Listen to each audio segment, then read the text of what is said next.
Bismillahirrahmanirrahim. Assalamualaikum warahmatullahi wabarakatuh. Innal hamdalillah wassalatu wassalamu ala Rasulillah wa ala alihi wa ashabihi wa man wala. Asyhadu an la ilaha illallah wahdahu la syarikalah, asyhadu anna Muhammadan abduhu wa rasuluhu la nabiyya wa la rasula ba'dah. Allahumma salli wa sallim ala sayyidina Muhammadin wa ala alihi wa ashabihi wa man tabi'ahum bi ihsanin ila yaumiddin. Allahumma la sahla illa ma ja'altahu sahla wa anta in syi'ta taj'alul hazana sahla. Rabbi shrah li sadri wa yassir li amri wahlul 'uqdatam min lisani yafqahu qawli. Allahumma la taj'al musibatana fi dinina wa la taj'alid dunya akbara hammina wa la mablagha ilmina. Allahumma 'allimna ma yanfa'una wanfa'na bima 'allamtana wa zidna ilma wa jannibna ma yadurruna fi dinina wa dunyana ya arhamar rahimin. Ya hayyu ya qayyum bi rahmatika nastaghith aslih lana syu'unana kullaha wa la taqilna ila anfusina tarfata 'ainin amma ba'du. Ma'asyiral ikhwan wal akhwat, Bapak Ibu, saudara-saudari, solihin solihat yang dimuliakan Allah Ta'ala.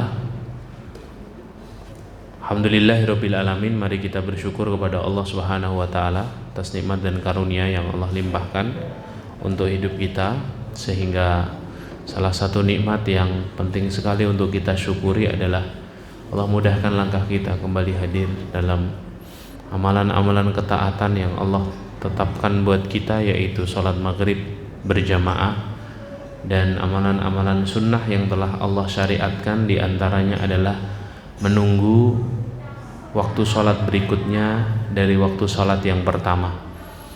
Maka Masya Allah tabarakallah, semoga apa yang kita usahakan dari amalan ketaatan ini membuat Allah Subhanahu wa Ta'ala ridha kepada hidup kita dan menjadikan kita semuanya hamba-hamba Allah yang senantiasa mendapatkan ridha Allah. Amin. Tidak ada yang lebih penting dalam hidup ini melebihi ketika seorang hamba setelah hidupnya diridhoi oleh Allah Subhanahu wa Ta'ala. Makanya Allah berfirman dalam surah At-Taubah ayat 72, wa ridwanun minallahi akbar, dan keridhaan dari Allah itu adalah anugerah yang paling besar. Makanya Allah juga menyambut para penghuni surga dengan kalimat irji'i ila rabbiki radiyatan mardiyah. Kembalilah kalian kepada Rabb kalian radiyatan mardiyah, dalam keadaan Rabb kalian ridho kepada kalian dan kalian diridhoi oleh Allah. Maka semua jalan menggapai ridhonya Allah adalah semua jalan yang harus kita tempuh. Dan salah satu cara agar kita meraih ridhonya Allah adalah kita berusaha untuk senantiasa istiqomah dalam ketaatan. Maka mari kita tambahkan rasa syukur kita atas nikmat Allah. Dan rasa syukur yang benar adalah tidak hanya mengucapkan hamdalah, tapi memastikan bahwa setiap amal perbuatan kita, dari setiap nikmat yang Allah berikan dalam hidup kita sebagai modalnya, kita pastikan selalu berada di atas jalan ketaatan pada Allah Subhanahu wa Ta'ala. Maka sekali lagi mari kita saling menguatkan dan saling mengingatkan bahwa tidak ada yang lebih penting dalam hidupnya seorang mukmin adalah kecuali ketika dia berusaha senantiasa istiqomah dalam ketaatan. Karena dengan itulah kemudian menurunkan ridho dari Allah Subhanahu wa Ta'ala. Salawat bertangkaikan salam semoga senantiasa tercurah limpahkan untuk Nabi kita Muhammad sallallahu alaihi wasallam, para keluarga, para sahabat, para tabi'in, para tabi'ut tabi'in, dan orang-orang yang senantiasa istiqomah di atas jalan kebenaran. Masyiral hadirin yang dimuliakan Allah, para ulama mengatakan bahwa di antara tanda diterimanya suatu amalan adalah ketika seorang hamba dimudahkan Allah untuk melanjutkan amalan-amalan kebaikan setelahnya. Maka tanda diterimanya amal itu bukan rezeki yang berlimpah, tanda diterimanya amal itu bukan uang yang banyak, bukan kebaikan-kebaikan duniawi, tapi tanda diterimanya sebuah amalan adalah ketika seseorang dibukakan oleh Allah dan dimudahkan oleh Allah melanjutkan kebaikan-kebaikan atau melanjutkan amalan-amalan kebaikan itu dalam hidupnya. Jika Allah bukakan hati kita untuk bisa terus meringan mengerjakan kebaikan, itu berarti amalan sebelumnya adalah amalan yang diterima oleh Allah. Maka kita berusaha melanjutkan semua kebaikan yang telah kita usahakan selama ini. Baru saja kita usai menyelesaikan bulan Ramadan, dan baru saja kita sudah melewati bulan Syawal dengan segala ibadah dan amalan solih yang berusaha terus menerus kita istiqomahkan dari amalan-amalan Ramadan. Maka melanjutkan kebaikan ini jadi lifestyle-nya setiap muslim, lifestyle-nya orang-orang beriman. Dia berusaha terus melanjutkan kebaikan.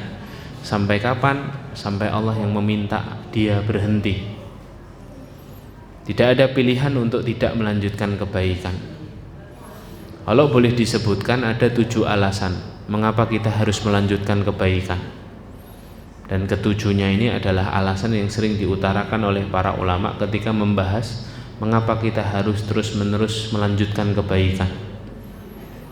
Yang pertama, karena kebaikanlah yang membukakan pintu-pintu kebaikan berikutnya. Jadi kalau kita melakukan kebaikan Bapak Ibu, maka sifatnya kebaikan itu dia membukakan pintu-pintu kebaikan berikutnya. Seperti algoritma media sosial. Ketika seseorang membuka satu konten, kontennya adalah konten memasak, misalnya ibu-ibu, maka algoritma media sosial kita akan mengarahkan kita pada konten-konten yang berkaitan dengan aktivitas memasak.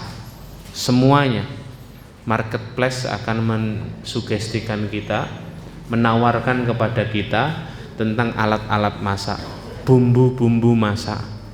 Seperti HP kita ini.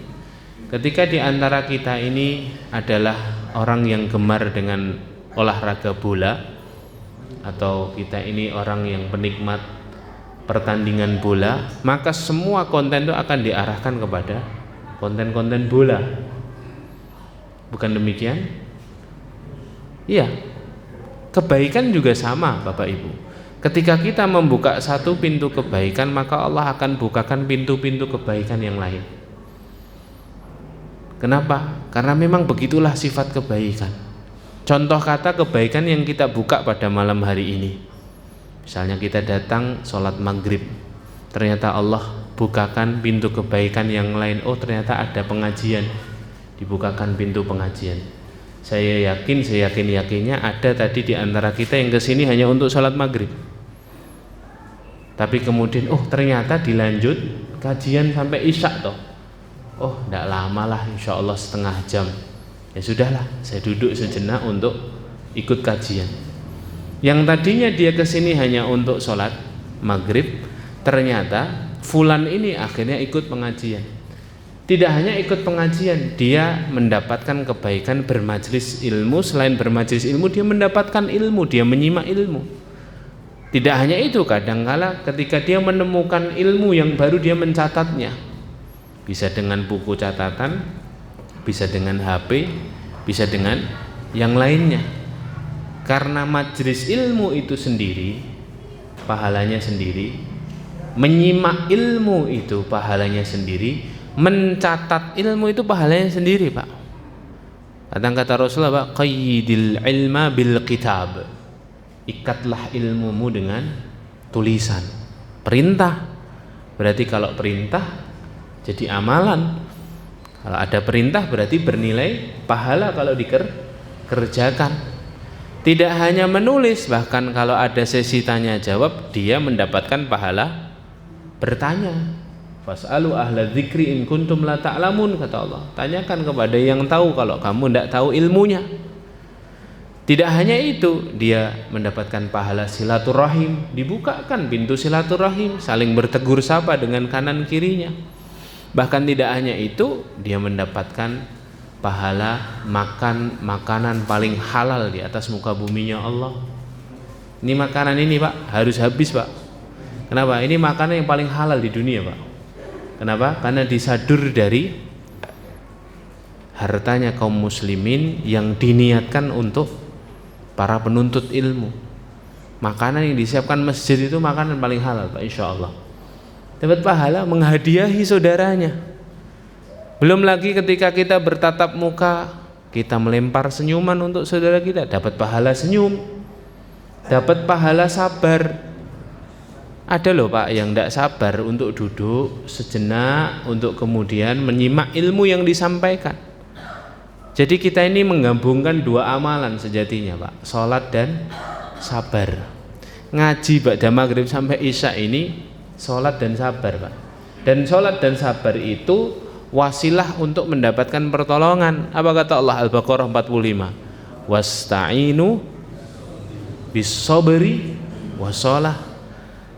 Habis majlis ini Pak, maghrib isya, kita sabar duduk sejenak menyimak ilmu yang disampaikan. Walaupun saya yakin ilmu-ilmu yang disampaikan oleh pembicara ini adalah ilmu-ilmu yang mungkin sudah pernah kita ketahui sebelumnya, tapi kita bersabar memurojaahi ilmu, mengkaji ulang. Kalau ada yang baru menambahkan di catatan. Kesabaran kita itu wasilah untuk kita apa? Untuk kita mendapatkan faktor diijabahnya doa ketika kita meminta pertolongan kepada Allah. Gabungkan sabar dan sholat kan, ya, Masya Allah. Belum lagi kita dapat kebaikan dakwah bilhal. Apa itu Ustaz? Dakwah bilhal, berdakwah dengan keadaan kita. Duduknya kita di sini, mungkin ada seorang di antara kita ngambil video, diupload jadi story. Kemudian ada orang yang lihat, oh ternyata di Masjid Abu Bakar, apa satunya? Asidik, daerahnya apa? Gobayan. Ternyata ada kajian toh setiap Selasa malam misalnya. Masya Allah, ada orang yang dapat hidayah gara-gara story kita. Oh itu dakwah bilhal Pak. Wasilah dakwah itu dahsyat, pahala dakwah itu Pak. Ya, kata sahabat Ali radhiyallahu anhu apa? Kau mengantarkan hidayah Allah, la ayyahdiyallahu bika. Allah memberi hidayah kepada seseorang melaluimu, itu pahalanya atau kebaikannya lebih besar daripada seorang yang menginfakkan seekor unta merah. Unta merah itu kalau sekarang ya Ferrari, Lamborghini yang mahal-mahal itu Pak. Itu dulu unta merah itu unta paling mahal. Pahalanya sebesar itu. Kenapa? Karena ketika seorang sudah tersentuh hidayah lewat wasilah kita, lewat akhlak kita, lewat pengingat kita, lewat hal kita tadi, cuman duduk kena story aja, kemudian diupload, ada dapat orang dapat hidayah. Semua amalan kebaikan setelah dia memperoleh hidayah semuanya mengalir pahalanya untuk orang yang memberi atau menyampaikan, mengantarkan hidayah. Yang memberi hidayah Allah, tapi perantaranya itu yang jadi amal jariah untuk dirinya. Masya Allah. Ya itulah alasan pertama mengapa kita ini harus terus melanjutkan kebaikan. Karena kebaikan, satu kebaikan itu membukakan pintu-pintu kebaikan berikutnya. Yang kedua, mengapa kita ini harus melanjutkan kebaikan? Alasan yang kedua adalah karena jika tidak kebaikan yang mengisi waktu kita, pasti keburukanlah yang mengisinya.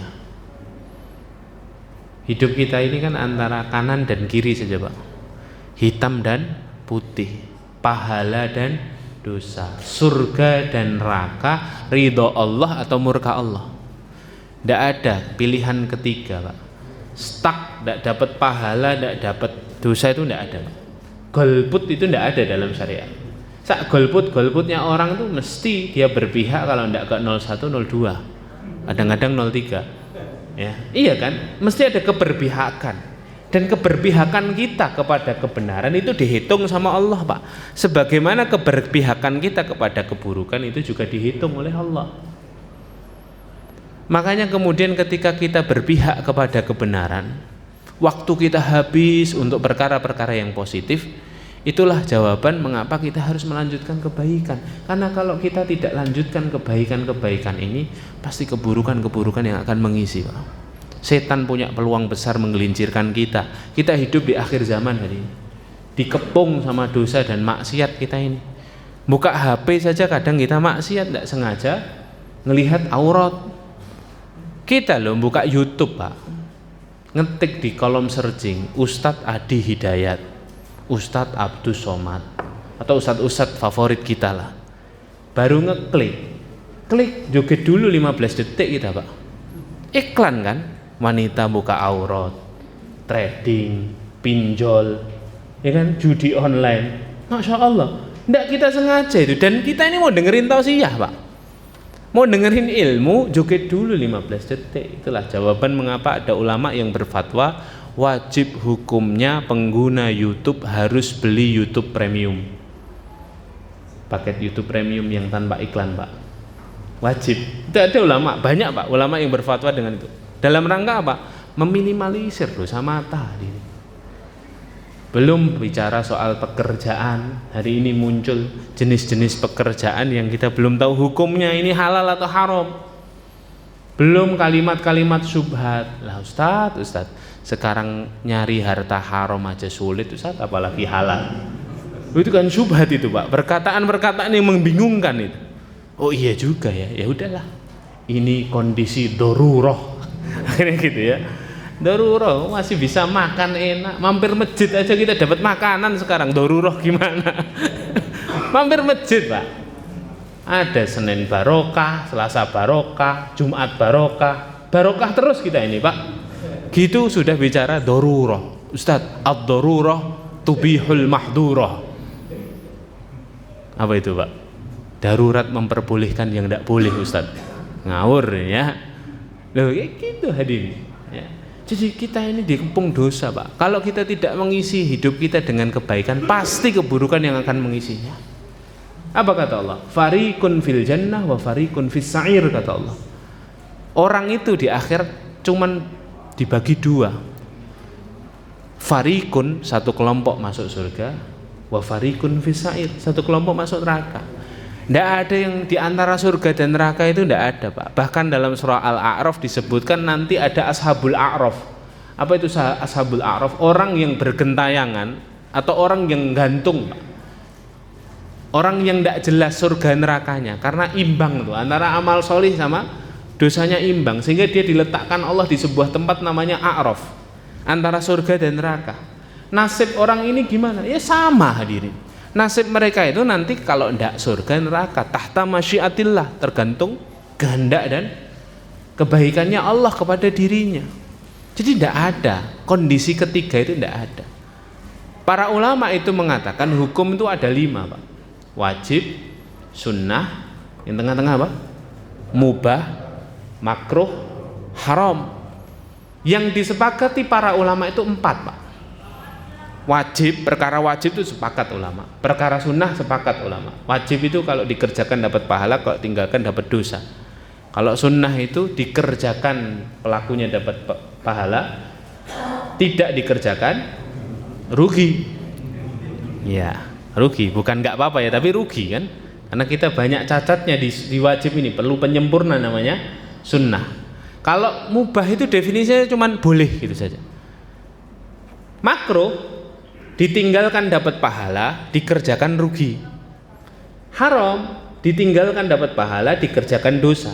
Jadi yang ini berupa perintah, yang ini berupa larangan. Mubah ini, Pak, perkara yang diperselisihkan ulama.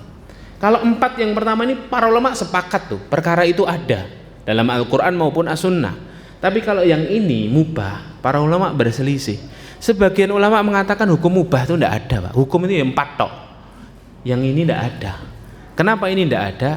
Karena sebagian ulama tadi mengatakan mubah itu tetap ujung-ujungnya kalau nggak pahala dosa. Contoh, makan itu bisa jadi pahala, bisa jadi dosa kan, ya kan? Ketika kita makan ternyata haknya saudara kita ambil, ya jadi dosa. Aslinya jatahe lo siji jipuk loro misalnya gitu ya. Ya, tapi tidak ada di sini, Pak. Sini siji semua kecuali panitia. Panitia oke dhewe. Panitia itu serba salah, Pak, ya. Nek oke entuk turahan dikira jiko oke, ya, nek pas entek ya ra entuk apa-apa gitu ya, Pak. Tapi ya tidak apa-apa, pahalanya panitia ini banyak, masya Allah ya, menyiapkan, ya, menyediakan, mengantar dan lain sebagainya. Tapi kita harus paham bahwa hukum mubah itu aslinya tidak ada, Pak. Sebagian ulama bilang gitu. Apalagi amalan mubah apa, Pak? Ngobrol kan amalan mubah. Jadi kan mau ngalor ngidul ngobrol boleh, selama kemudian ujungnya pahala. Kalau yang diobrolkan nasihat, amar ma'ruf nahi munkar, kata-kata hari ini gitu ya, masya Allah jadi pahala. Tapi kalau yang diobrolkan ngerasani, gunjing, hasud, ya jadi dosa ujungnya. Ya, tidur itu amalan mubah, tapi kalau tidurnya itu sampai kemudian dia lalai mengerjakan yang wajib dan sunnah dengan sengaja, sayup-sayup azan asar, wah kok ngantuk iki, turu lah tidur bablas sampai maghrib, dosa. Tapi kalau tidurnya niatnya ninggalkan maksiat, jadi pahala, Pak.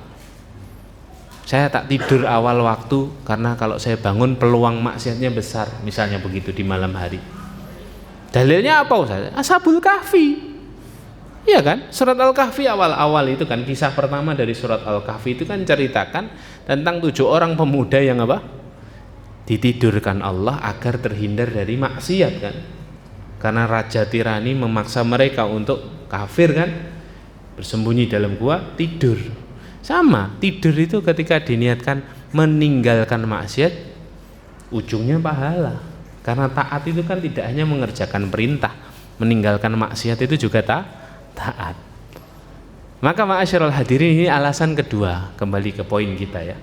Alasan kedua mengapa kita harus lanjut ketaatan, karena pilihan kita hanya 2. Kalau tidak hidup kita diisi dengan kebaikan, pasti keburukan akan mengisinya. Maka lanjutkan kebaikan. Alasan yang ketiga, sejatinya ketika kita melakukan dan mengusahakan kebaikan, kita sedang menyelamatkan diri kita sendiri. Kenapa? Karena setiap kita pasti akan ditanya sama Allah tentang waktu yang kita habiskan, nikmat yang kita bangga-banggakan. Tsumma latus'alunna yauma idzin 'anin na'im. Kemudian kalian akan benar-benar ditanya pada hari itu, hari kiamat, 'anin na'im, tentang kenikmatan-kenikmatan yang selama ini kalian banggakan. Coba cek artinya itu. Semua ditanya, Pak. Setiap inci nikmat yang Allah berikan dalam hidup kita ditanya sama Allah. Buka surah Al-A'raf, yang bawa Quran Android, Quran iPhone atau Quran Mushaf. Buka surat Al-A'raf ayat ke 163 164, Pak. Di situ Allah menceritakan dahulu di kalangan Bani Israel ada sekelompok orang yang hidup di pesisir pantai. Kerjaan mereka nelayan, nangkepi ikan. Akhirnya datanglah syariat untuk mereka dari Allah. Mereka boleh mengambil ikan di sepanjang pekan, di sepanjang hari kecuali hari Sabtu. Pernah dengar kisah ini ya? Akhirnya mereka taat. Selain hari Sabtu mereka mancing, mereka nangkap ikan, jaring ikan. Tapi ikan ternyata sepi. Ikan itu tidak banyak kalau hari Ahad sampai Jumat. Lah Allah menguji mereka hari Sabtu, ikan itu jedul, Pak. Ikan itu loncat-loncat kira-kira, menggoda mereka untuk melanggar larangan ini, syariat ini. Akhirnya sebahagian mereka tergoda. Kalau hari Sabtu mereka ambil ikan itu banyak-banyak untuk persediaan sepekan. Mereka lupa bahwa itu larangan dari Allah. Datanglah sebagian orang lain yang juga penduduk pesisir itu mengingatkan kelompok pertama. Sebut saja ini kelompok kedua. Jangan kamu bermaksiat kepada Allah. Itu larangan. Jangan bikin Allah murka, jangan bikin Allah menurunkan azab kepada kita. Bersabarlah dengan aturan Allah. Jangan nyari ikan hari Sabtu, kata kelompok kedua. Tapi tidak ada satupun orang dari kelompok pertama yang menggubris omongan kelompok kedua. Mereka tetap bermaksiat, mereka tetap melanggar, mereka tetap ngeyel. Sampai akhirnya terus diingatkan. Kelompok kedua terus berbuat baik kepada kelompok pertama, mengingatkan agar mereka menjadi baik. Tidak digubris, Pak. Akhirnya datanglah kelompok ketiga 164. Ya. Ketika sekelompok orang dari kelompok ketiga ini menegur kelompok kedua. Tegurannya gini, Pak. Lima ta'iduna qauman Allahu muhlikuhum au mu'adzibuhum 'adzaban syadida. Hei kelompok kedua, ngapain kamu capek-capek ngingetin kelompok pertama yang jelas-jelas mereka nanti pasti dihancurkan Allah dan akan diturunkan azab kepada mereka. Kamu ingatkan atau enggak kamu ingatkan sama aja, mereka tetap melanggar kok. Daripada gitu mending kamu menyelamatkan diri, bentar lagi azab akan turun kepada mereka. Ini kelompok tiga ini ngomongin kelompok dua gitu. Coba lihat apa jawabannya kelompok dua, Pak. Ini jawaban yang diredaksikan Allah di dalam Al-Quran. Qalu ma'dziratan ila rabbikum wa la'allahum yattaqun, kata Allah. Kata kelompok kedua ngomong kepada kelompok ketiga, loh kami ini melakukan ini semua bukan hanya semata-mata agar mereka berubah, itu tujuan kedua. Wa la'allahum yattaqun kan agar mereka bertakwa kan, itu tujuan kedua. Tujuan pertamanya apa? Ma'dziratan ila rabbikum, kami melakukan ini semua semata-mata untuk menyiapkan jawaban di hadapan Rabb kami nanti. Karena pasti ditanya Allah, kamu punya saudara suka maksiat, kenapa kamu tidak ingatkan? Kamu lihat kemaksiatan di depan matamu, kenapa kamu terdiam? Kamu lihat penjajahan di bumi Palestina, kenapa kamu acuh tak acuh? Kenapa kamu masih ngeyel beli produk-produk pro-Zionis? Ditanya itu, Pak, wallahi ditanya. Sudah jelas mereka membantai anak. Per 3 hari yang lalu Menteri Kesehatan Palestina ada 51.000 jiwa, Pak. Itu yang resmi. Yang tidak resmi dari sumber lain, dan ini cukup valid sumbernya, yang sudah wafat sia-sia, Pak. Sia-sia dalam bahasa media ya, maksudnya ya nyawa terlalu mahal maksudnya untuk kemudian dibunuh secara semena-mena. 180.000, Pak. Real, jumlah real itu 180.000 yang sudah gugur di Palestina, Pak. Anak-anaknya yang 51.000 tadi mengkonfirmasi 20.000 terdiri dari anak-anak kecil, Pak. Merenggang nyawa, tidak bersalah, masyarakat sipil. Ditanya, Pak, kita, Pak, bisa beli air mineral yang tidak warnanya biru tapi dia tetap minum yang biru, Pak. Saya tidak bilang aqua ya. Bisa makan ayam yang warnanya tidak merah, dia tetap ngeyel beli yang merah, Pak. Saya tidak bilang McDonald ya. Saya bilang yang merah, Pak ya. Bisa ngopi yang warnanya tidak hijau, saya tidak bilang Starbucks ya. Dia pilih yang hijau dengan santainya minum. Dia tidak tahu ada aroma darah anak Gaza di situ. Itu ditanya, Pak. Wallahi ditanya sama Allah. Kita bisa berbuat baik tapi tidak berbuat baik ditanya. Ma'dziratan ila rabbikum, kata kelompok kedua ini. Yo, ini aku semua lakukan itu bukan untuk bantu orang kok. Bantu orang itu nomor 2. Nomor satunya apa? Bantu diriku sendiri, menyelamatkan diriku sendiri, karena semuanya akan ditanya sama Allah.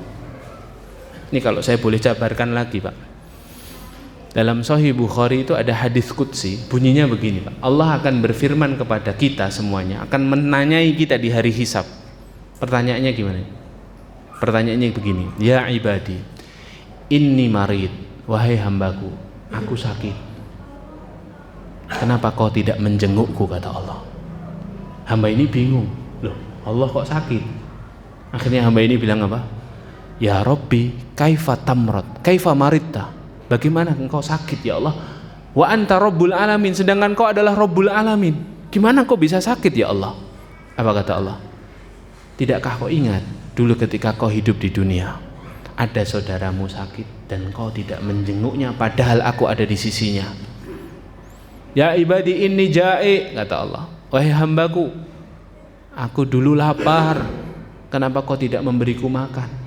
Hamba ini lagi bertanya, ya Allah, bagaimana engkau bisa lapar sedangkan kau adalah Rabbul Alamin, kau adalah Rabb semesta alam? Maka Allah berkata apa? Tidakkah kau ingat dulu ada saudaramu kelaparan, sedangkan kau sedikit pun tidak memberi makan, padahal kamu bisa makan enak, sedangkan kau tahu aku ada di sisinya. Wahai hambaku, sesungguhnya aku pernah kehilangan pakaian, dalam hadis itu telanjang. Hamba ini tambah bingung, ya Allah, kenapa kau bisa telanjang padahal kau adalah Rabbul Alamin? Tidakkah kau ingat dulu ada saudaramu yang tidak punya pakaian untuk menutup auratnya, sedangkan aku ada di sisinya dan kau membiarkannya? Ditanya Pak, setiap nikmat tuh. Ini berita terbaru di Gaza Pak, sudah 3 bulan terakhir tidak ada ayam dan tidak ada daging di Gaza Pak. Makanan ternikmat mereka adalah nasi yang dicampur dengan rempah-rempah dan full tahu kan, kacang gitu Pak. Kalau orang Arab sarapan itu kan nyobek roti gandum terus dileletkan full itu makanan paling nikmat Pak. Kita Masya Allah tabdzir, bisa makanan dihabiskan nggak dihabiskan. Ya, saya ini dibiasakan sama orang tua saya sejak kecil Pak, kalau makan ayam atau bebek itu tulang-tulangnya, dagingnya harus bersih Pak. Abi saya selalu nyontohkan itu, kalau kami tidak bersih diambil tuh sama abi saya, dihabiskan. Dan itu kebiasaan yang kemudian sampai sekarang. Makanya saya gemes betul kalau makan sama orang kok makanannya sisa itu Pak. Itu kayak ada yang salah gitu, kayak aib gitu bagi kami. Lah kalau hari ini kita bisa makan macam-macam, kita lihat gak aja kelaparan. Anda lihat kan video yang anak kecil ngoret-ngoreti panci itu. Memang selapar itu mereka Pak. Dan waktu mereka 2 bulan mundur Pak, persediaan makanan di gudang-gudang para pedagang Gaza itu tinggal 2 bulan Pak. Kalau perang masih berlanjut 2 bulan, mereka mati kelaparan. Itu yang bilang orang Gaza sendiri. Saya masih punya voice note-nya ini di sini. Masya Allah. Summa la tus'alunna yawma idzin 'anin na'im. Kita menyelamatkan diri kita sendiri hadirin. Saya kemarin di Yordan ketemu Ahlul Gaza, Ahlul Gaza yang pindah ke Yordan setelah tanggal 7. Saya bilang gini, lasna mutabarri'in bal antum mutabarri'un. Saya bilang, bukan kami yang sedang membantu kalian, kalian yang sedang membantu kami. Saya bilang begitu. Bukan mereka yang butuh bantuan, tapi ya kita yang butuh bantuan. Ya, jangan-jangan semua kenikmatan dan kelapangan ini adalah istidraj dari Allah. Ujian yang lebih berat dilewati daripada ujian mereka, Pak. Mereka itu sudah masa depannya sudah surga semua, Pak. Ya, mereka itu sudah lost, Pak. Bahasa-bahasanya itu lost. Besok mati ya gak apa-apa lah. Ya, maka lihat kan ada video anak kecil ketika ayah dan ibunya kejatuhan bangunan, dia lari, itu yang dicari bukan ya abi ya umi, tapi Pak, ya Allah, ya Allah. Mereka sudah ngadunya itu ke Allah. Ya, kita kena masalah dikit cari jalan pintas, masih ngandalkan manusia, masih ngandalkan makhluk. Ujiannya lebih berat kita, Pak. Makanya para ulama bilang, kalau kamu ingin melihat kualitas asli keimananmu, lihatlah di waktu-waktu mudah, bukan di waktu-waktu sulit. Kenapa? Karena seringkali kita tidak lolos ujian keimanan di waktu-waktu mudah. Kalau di waktu sulit itu semua kita sholatnya di shaf awal, Pak. Tahajudnya bangun, doanya mempeng, nangis-nangis, Pak, kita ini. Sodakohnya tambah waktu sulit. Itu bukan kualitas asli keimanan kita. Kualitas asli keimanan kita harus jujur cek ketika waktu-waktu mudah. Karena ketika waktu-waktu mudah itu waktul ikhtiar, kata para ulama. Waktu memilih, taat dia bisa maksimal, maksiat dia juga bisa maksiat. Di waktu mudah itu kan taat ada sponsornya, maksiat ada sponsornya, Pak. Tapi kalau di waktu sulit, saya tidak ada bayangan maksiat itu, Pak. Yang ada adalah ketakutan, jangan-jangan ini saya sulit karena maksiat saya. Kecuali orang yang tidak dapat hidayah dari Allah, dia tambah bermaksiat lagi. Wallahu a'lam bishawab. Nah, itu alasan ketiga hadirin. Kemudian alasan berikutnya, alasan keempat, barakallahu fikum, mengapa kita harus melanjutkan kebaikan? Para ulama bilang karena kebaikan yang kita lakukan akan dibalas Allah dengan kebaikan-kebaikan dari Allah. Hal jazaul ihsan illal ihsan. In ahsantum ahsantum li anfusikum wa may ya'mal mithqala dzarratin khairan yarah. Barang siapa yang melakukan amalan kebaikan sekecil biji sawi, dia akan melihat balasannya. Barang siapa yang melakukan keburukan sekecil biji sawi, dia pun akan melihat balasannya. Semuanya dibalas, Pak. Apa yang kita tanam itu yang akan kita panen, hadir. Maka tanamlah kebaikan, benih-benih kebaikan sebanyak-banyaknya. Karena benih-benih itu akan tumbuh menjadi tanaman-tanaman kebaikan yang berbuah lebih banyak dan akan bermanfaat untuk kehidupan kita dunia dan akhirat. Dibalas, Pak. Makanya ada istilah orang Jawa napa? Gusti Allah mboten. Nah, itu benar. La sinatu wala naum. Ayat kursi kan itu. Allah hendak ngantuk dan Allah hendak tidur. Wa ma massana mil lughub, kata Allah di surah Qaf.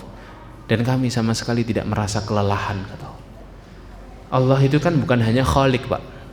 Allah itu bukan hanya pencipta. Kalau kita punya arloji atau punya jam, yang bikin jam ini hanya mencipta. Dia tidak ngerawat, dia tidak ngurus kalau rusak setelahnya. Kalaupun garansi paling setahun saja. Itu pun dengan syarat ini kerdusnya harus ada, notanya harus ada.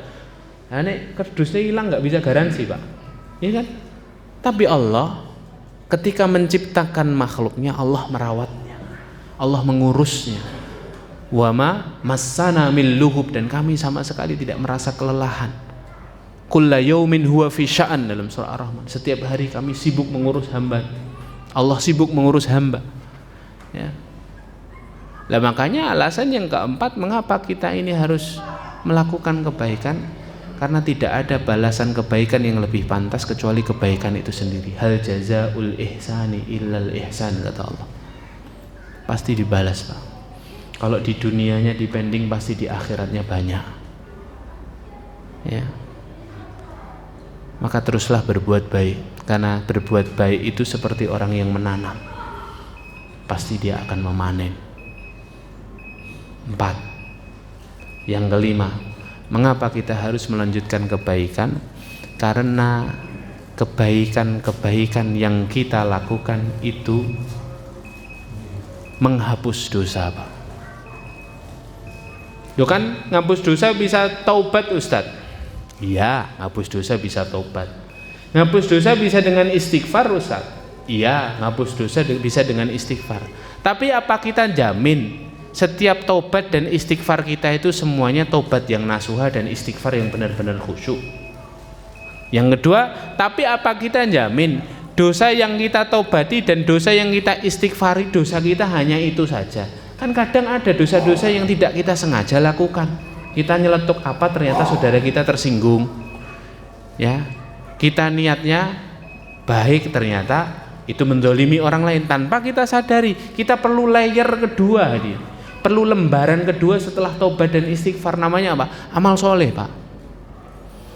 Karena amalan soleh itu mampu menghapus dosa-dosa. Dalilnya apa, Ustaz? Al-Quran, Hud 114. Innal hasanat yudhibna sayyiat. Sesungguhnya amalan soleh itu menghapus dosa-dosa.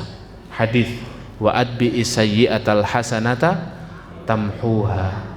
Dan iringilah perbuatan baik dengan perbuatan buruk dengan perbuatan baik, niscaya perbuatan buruk bisa dan mampu menghapusnya. Hadis fi'liyah, hadis yang bukan qauliyah, bukan perkataan, tapi perbuatan Rasulullah. Dulu ada seorang sahabat namanya Hatib bin Abi Balta'ah. Hatib ini profilnya hadirin orang ring satunya Rasulullah, karena beliau ahlu Badar. Ahlu Badar itu pokoknya circle pertamanya Rasulullah. Ahlu Badar itu alumni perang Badar, Pak. Alumni perang Badar itu dapat privilege dari Rasulullah, mereka orang-orang terbaik, berjasa, senior para sahabat. Kenapa? Karena punya jasa besar, berangkat perang ke Badar melawan musuh dan Allah menangkan 313 lawan 1000 orang, Pak. Perang hidup mati. Bahkan Rasulullah di malam perang Badar doa apa? Allahumma intuhlik hadhihi al-isabah lan tu'bad fil ardi abada. Ya Allah, kalau kau hancurkan kelompok kecil ini, kau tidak akan disembah selama-lamanya ya Allah. Jadi orang-orang yang tersisa di perang Badar itu namanya alumni perang Badar, Pak. Hatib ini salah seorangnya. Hatib bin Abi Balta'ah dalam sejarah disebutkan pernah melakukan kesalahan yang sangat fatal, Pak. Apa kesalahannya? Beliau membocorkan informasi Rasulullah hendak membuka kota Mekah 8 Hijriah. Yang namanya informasi A1 dari Rasulullah, yang pertama kali tahu siapa? Sahabat-sahabat ring 1 kan. Infokan, besok kita berangkat, Ramadan kita berangkat ke Mekah, kita kepung, kita buka kota Mekah, ya, agar kemudian masyarakatnya menerima Islam. Kekuatannya sudah full power itu, Pak. Kaum muslimin sudah banyak ribuan. Sepakat? Sepakat. Tapi info ini harus rahasia. Hatib radhiyallahu anhu nulis surat, Pak, untuk saudara semata wayangnya di Mekah. Dia punya saudara satu-satunya. Hatib ini profilnya sudah tidak punya ayah, sudah tidak punya ibu, sudah tidak punya siapa-siapa kecuali satu orang ini. Tulis diem-diem. Saudaraku, nanti bulan depan Rasulullah mau ke Mekah. Persiapkan dirimu, karena aku tidak mau kamu kenapa-napa. Dilinting, dititipkan kurir wanita, suruh ngasihkan saudaranya. Kurirnya berangkat dari Madinah ke Mekah. Rasulullah dapat info dari malaikat Jibril. Rasulullah utus Ali, sahabat Ali dan beberapa sahabat untuk mengejar kurir ini. Dicari, ketemu akhirnya, Pak. Digeledah kurir ini, betul ada satu pucuk surat, ternyata tulisannya Hatib, betul. Dikasihkan ke Rasulullah. Rasulullah panggil Hatib, sahabat senior kumpul semua. Wahai Hatib, ini benar tulisanmu? Benar ya Rasulullah. Apakah kau ingin menggagalkan Fathu Makkah, kata Rasul? Apakah kau ingin membocorkan rahasia sepenting ini? Tidak ya Rasulullah, kata Hatib. Hatib terus bilang sejujurnya, ya Rasulullah, saya tidak punya niat bocorkan sama sekali ya Rasulullah. Aku setia kepadamu ya Rasulullah. Terus apa ini, kata Rasulullah? Itu ya Rasulullah, informasiku untuk sedulurku ya Rasulullah. Karena aku hanya punya dia ya Rasulullah. Aku nggak pingin dia celaka ketika Fathu Makkah diadakan. Aku tidak punya niatan membocorkan. Tapi Hatib kurang berpikir panjang hari. Bisa saja sedulurnya apa? Bocorkan kan? Tetangga-tetangganya. Akhirnya Rasulullah SAW diam. Ketika Rasulullah diam, sahabat-sahabat itu tidak terima sama pengkhianatannya Hatib ini. Terus apa kata sahabat Umar? Da'ni adribu unuqahu ya Rasulullah. Biarkan aku penggal leher munafik ini ya Rasulullah. Ini berkhianat ya Rasulullah, harus dipenggal nih lehernya nih ya Rasulullah. Biar aku yang mengeksekusi dia ya Rasulullah. Kata Umar, sudah pitam Umar. Ya, Umar kan tegas luar biasa, Pak. Apa kata Rasulullah? Rasulullah tidak mengiyakan permintaan Umar, justru Rasulullah memarahi Umar. Ya Umar, wahai Umar, tidakkah kau ingat bahwa Allah telah berkata kepada ahlu Badar, semua alumni perang Badar? Apa kata Allah kepada ahlu Badar? I'malu ma syi'tum faqad ghafartu lakum. Kerjakan setelah ini, terserah kalian, aku telah mengampuni kalian. Jadi ahlu Badar itu dapat keistimewaan dari Allah apa? Setelah perang Badar, kamu ngapain aja terserah, aku telah mengampuni kalian. Nggak sholat terserah, nggak ngaji terserah, nggak bayar zakat terserah, aku telah ampuni kalian, kata Allah begitu. Jadi Rasulullah mengingatkan Umar, ini fatal-fatalnya Hatib, dia ahlu Badar, dia orang yang sudah diampuni Allah, wahai Umar. Maksud saya menceritakan ini apa, hadirin? Ini kata para ulama, gambaran bahwa ketika seseorang itu memiliki amalan sholih yang besar di mata Allah, maka kesalahan dia tidak dianggap sama Allah. Seperti air dan najis, Pak. Makanya para ulama itu mengibaratkan amal soleh seperti air, dosa itu seperti najis. Kalau seseorang memiliki amalan soleh yang limpah ruah, sama seperti dia memiliki air yang limpah ruah. Maka najis apapun yang turun ke air itu tidak dianggap, airnya tetap suci, Pak. Air sungai yang mengalir kan tetap suci. Air 2 kullah, kata Rasulullah, Pak, idza balagul ma'u kullatain fala yahmilul khabath, dalam fikih thaharah ini, Pak. Jika air, dalam mazhab kita mazhab Syafi'i, jika air sudah mencapai sebanyak 2 kullah. 2 kullah itu sekitar 200 liter kalau sekarang, Pak. Kalau di Solo itu Masjid Tegalsari, Masjid Takmirul itu, Pak, samping masjid kan ada belumbangan tuh, untuk wudu itu ya. Sebesar itu kira-kira. Kalau air sudah mencapai air sebanyak itu, fala yahmilul khabath, maka apapun najis yang turun ke situ tidak merusak kesuciannya. Tetap suci, Pak. Nah, makanya kadang-kadang kita ini perlu terus bertobat, perlu terus beristighfar, perlu melanjutkan amal soleh juga perlu, Pak. Karena ada dosa-dosa yang tidak sengaja kita lakukan, atau dosa-dosa yang sudah kita tobati tapi mungkin tobatnya tidak nasuha, Pak. Sudah kita istighfari tapi mungkin istighfarnya tidak khusyuk, atau bahkan belum sempat kita tobati dan kita istighfari tapi kita lalai terus mengerjakannya. Amalan soleh ini menjadi layer kedua, menjadi lambaran kedua agar kemudian Allah mengampuni dosa-dosa kita. Buat apa amalan kita banyak, Pak, kalau kemudian dosa tetap kita lakukan kan? Imbang kan timbangan itu nanti. Ya kalau amalannya lebih banyak, kadang-kadang kita beramal kita tidak ikhlas. Kadang-kadang kita beramal tapi menggugurkan kewajiban saja, tidak ada rasa dalam amalan kita. Kan menentukan pahala itu, hadir. Makanya dimuliakan Allah, itu alasan yang ke-5. Alasan yang ke-6, karena melanjutkan amalan soleh itu sebab diturunkannya cinta Allah kepada hambanya. Biar Allah cinta sama kita itu pancingannya, Pak. Cara merayu Allah agar Allah menurunkan cinta dan ridhonya kepada seorang hamba adalah amalan soleh yang dilakukan secara terus meneruskan. Adwamuha wa in qallat. Amalan yang paling dicintai Allah adalah amalan yang dikerjakan terus menerus, kata Rasulullah SAW. Istiqomah. Wa in qallat. Wa in qallat itu artinya bukan walaupun sedikit, Pak. Wa in qallat itu yang lebih tepat, walaupun semampunya. Karena kalau walaupun sedikit itu kadang ada orang salah ngartikan.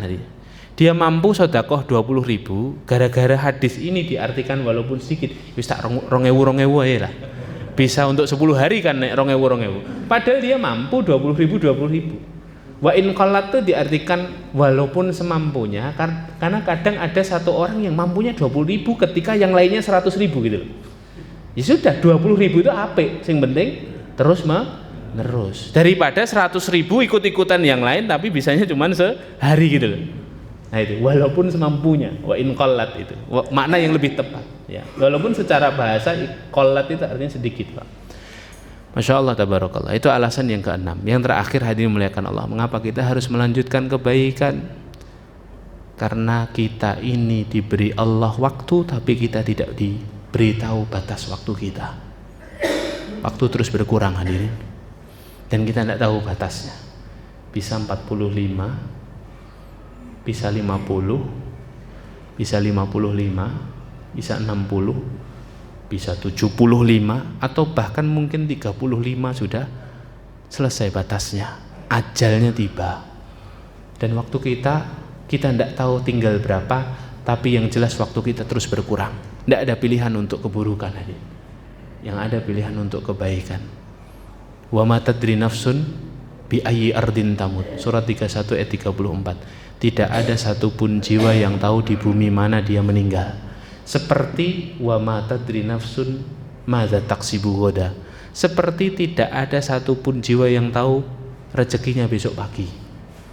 Panjenengan datang kajian ini kan tidak pernah memprediksi bahwa snack kita malam ini adalah 2 item ini kan. Ini rezeki yang tak terduga, rahasia. Sebagaimana rezeki itu sifatnya rahasia, kematian itu sifatnya rahasia, tidak ada rumusnya, Pak. Ini juga tidak ada rumusnya kan. Ini walaupun di depan saya ini, Pak, belum tentu jadi rezeki saya, Pak. Kalau jenengan kan enak nyimak ilmu sambil telap-telap, lah aku kapan? Belum tentu wong bariki adzan terus aku kon ngimami gitu, Pak. Belum tentu ini ya. Belum tentu rezeki saya gitu ya.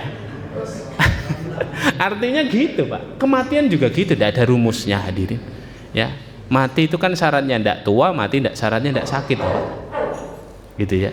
Jadi karena waktunya sangat terbatas, maka tidak ada pilihan kecuali melanjutkan kebaikan. Mari saling mengingatkan, mencari lingkungan yang baik, ya, dekat dengan ilmu, minta doa dan nasihat dari para ulama, menjaga makanan agar tidak makan makanan yang haram, menjaga pergaulan, semuanya itu yang kemudian membuat kita lebih mudah untuk melanjutkan kebaikan. Barakallahu fikum. Waktu kita terbatas, mari kita lanjutkan dengan salat isya berjamaah.